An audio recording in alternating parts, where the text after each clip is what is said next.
Bonsoir à tous déjà, hein, parce que je suis Oui, en train bonsoir. de vous écouter. Moi, je disais tantôt qu'il faut noter qu'il y a, il y a une certaine aigreur au Cameroun. Il y a une aigreur.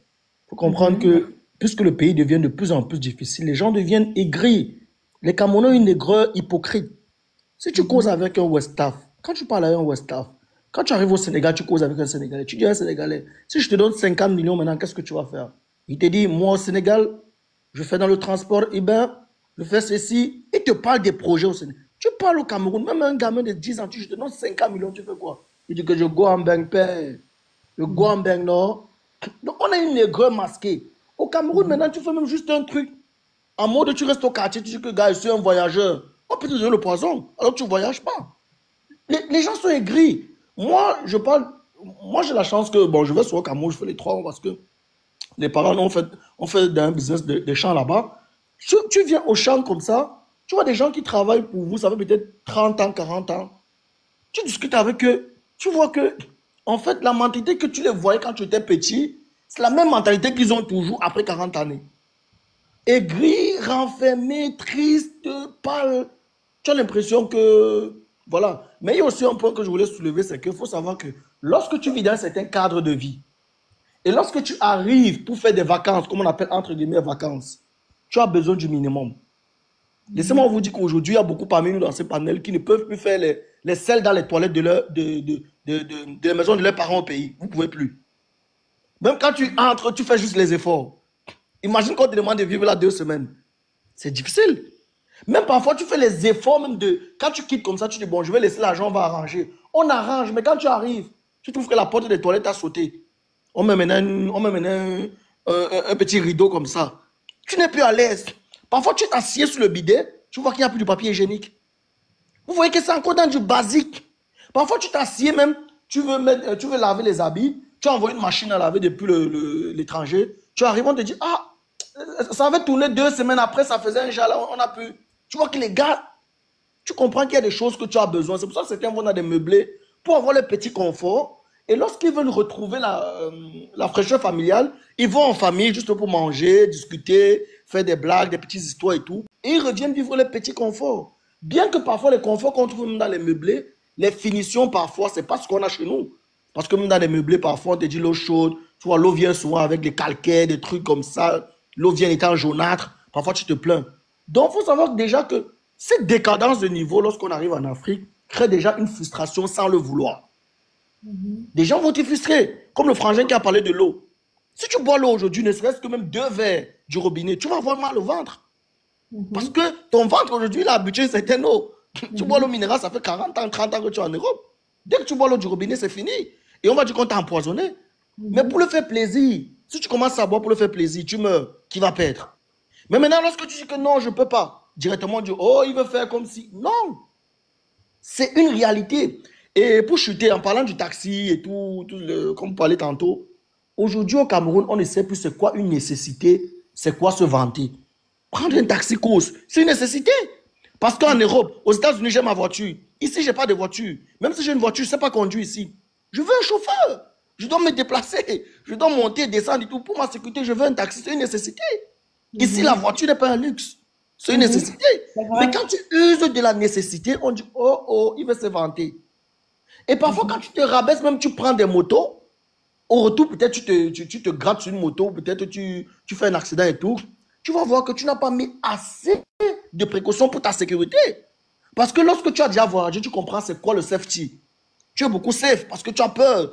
Petit truc, tu dis, est-ce que c'est pas dangereux? Est-ce que ceci, c'est pas comme ça? Mais au Cameroun, le safety, c'est... on ne tient même pas compte. Hein. On ne tient pas compte. Donc, tous ces paramètres, quand ça entre en jeu, si on veut parler de se vanter, acceptons qu'on se vante et vivons notre séjour et rentrons en bonne santé, c'est tout. mhm. Je vais te relancer sur un point très pertinent que tu as dit, Dossé. Tu as dit, si tu dis à un jeune Sénégalais qui est au Sénégal, voici 50 000, qu'est-ce que tu peux faire? Il va te dire que bon, je peux faire telle chose. Il va te parler de projet. Mais si tu parles des mêmes 50 000 à un jeune au Cameroun, il va te dire qu'il veut partir. Qu'est-ce qui explique ça? Est-ce que ça veut dire qu'au Sénégal, il y a plus d'opportunités, la mentalité est propice à l'entrepreneuriat? Est-ce que les Sénégalais sont plus braves que les Camerounais? Qu'est-ce qui explique ça de ton point de vue? De mon point de vue, je pense que déjà d'abord, l'Africain de l'Ouest a une fierté pas hypocrite. L'Africain de l'Ouest a une fierté pas hypocrite de chez lui. L'Afrique centrale, en paraît le Camerounais a une certaine fierté, mais pas une fierté hypocrite. On aime dire que nous sommes des gens fiers de chez nous, mais c'est une fierté hypocrite où on est capable de tronquer un visa en vendant quelqu'un aux femmes là. Maintenant, qu'est-ce qui cause ça? Je dirais que ce qui cause ça, en fait, c'est que nous sommes dans un pays, en fait, où les opportunités sont vues comme pour une certaine classe sociale, comme pour de certaines personnes. Alors qu'en Afrique de l'Ouest, en fait, ils ont ce qu'on appelle le contentement.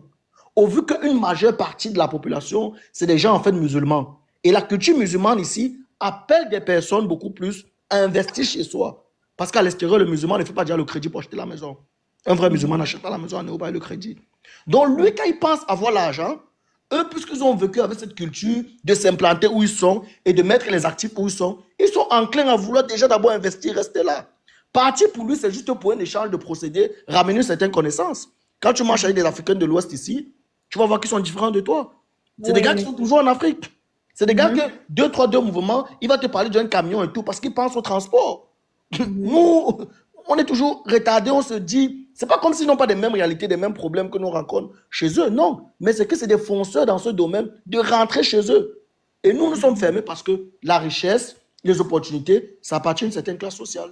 Quand tu disais que non, il y a trop de jalousie au Cameroun, au Sénégal, les gens sont intègres, mais regardez les statistiques, pourquoi les Sénégalais fuient leur pays, donc comme c'est le paradis chez eux. Et pourtant, quand tu regardes les statistiques, les Ivoiriens et les Sénégalais fuient plus leur pays comparé aux Camerounais.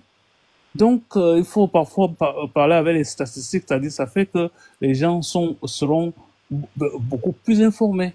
Parce que quand vous venez nous dire que non, il y a la jalousie au Cameroun, non, c'est que nous, la diaspora, quand on va au Cameroun, on veut vivre comme en France, comme en Europe. C'est-à-dire, ça ne peut pas marcher.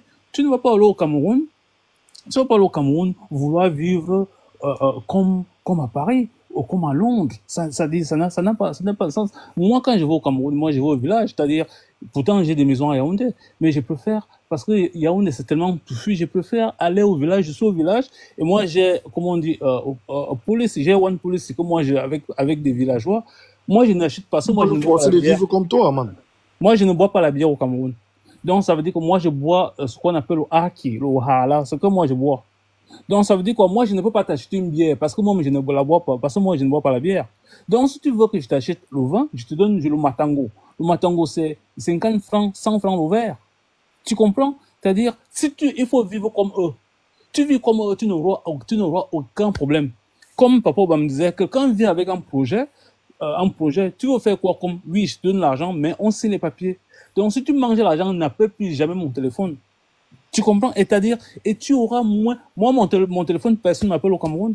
Parce que moi, c'est-à-dire, quand j'ai situé tous mes petits neveux, c'est-à-dire, tu veux faire tel commerce, je veux tel, je te donne. Mais ne m'appelle plus jamais parce que je te décharge comme ça. Et c'est comme ça que tu vis sans problème au Cameroun. Mais si tu veux vivre, c'est-à-dire, si tu veux amener le rythme d'Europe, tu veux vivre comme un Européen, tu ne peux pas t'en sortir. C'est pour ça que beaucoup ont des problèmes.